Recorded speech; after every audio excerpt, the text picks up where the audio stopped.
Hello, friends and viewers. 645 days of war. Henry Kissinger is dead at the age of 100 years. He was mastermind for carpet bombing in Cambodia, killing hundreds and thousands of people, and also expert in destabilizing various governments democratically elected in other countries. In July 1971, as President Nixon's National Security Advisor, he visited China, where Communist Party of China started strong diplomatic and business relation with US against USSR with the help of Yugoslavia and Pakistan. Of course, USSR had already become a revisionist and an imperialist country. From the southern war zone in Ukraine on Kherson front, Ukrainian army holds Krinky bridgeheads with approximately 400 troops. Though control zone has shrunk a bit as far as its adjacent forest areas are concerned after Russians started counterattacks. They did try to attack from their present position towards southwest direction, however did not succeed.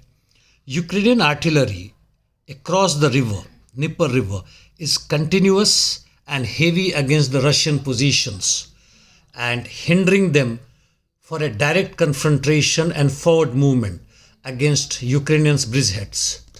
On Zaporizhia front, towards Orikho sector, positional battle by and large, no major Ukrainian offensive operations are taking place. Russian army is gradually moving near Rabotino and Verbov, gaining some of its lost ground. As far as Rimivki salient is concerned, Russian army has moved west of Staromayorsky, but by and large situation remains stagnant. In north, there is again movement as far as Russian army is concerned. Towards Kupiansk, it has entered Sinkivka and established a foothold, though not deeper inside the establishment. East of Kupiansk towards Ivanovka, Kislivka line, positional battle, no changes. It however moved or rather advanced towards Tinkovka, where Ukrainians withdrew. On Swatovo-Krimina section, battle near Zuravka Beam. More activities towards south in Swatovo-Krimina direction, and Russians made some advance towards east of Terny. Battle is also continuing towards Makiivka, Nevsky border.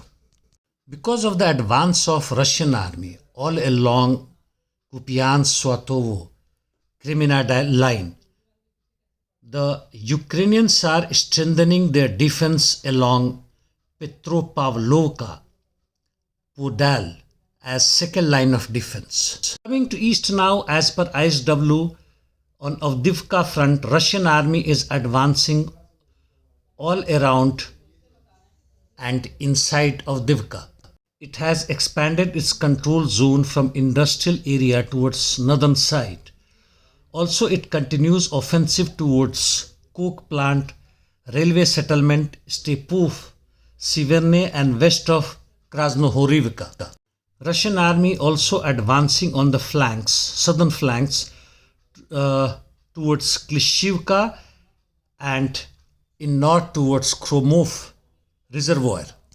Russians managed a big gain as far as Khromovo is concerned, earlier known as Artyomovsky village, which is adjacent to Bakhmut, west-northwest of it. Though not a big establishment, but it was holding almost 6 months after fall of Bakhmut, and Russians have managed in 3 to 4 days of war and captured it fully. Towards Pervomaisky also, Russians are maintaining pressure. On Palestine, the ceasefire between Hamas and Israeli Defense Forces are holding and likely to be extended. More exchanges of the prisoners taking place.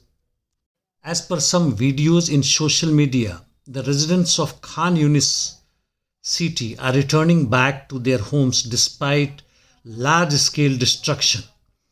And Turkish president has said that Bibi, that is Netanyahu, is butcher of Gaza.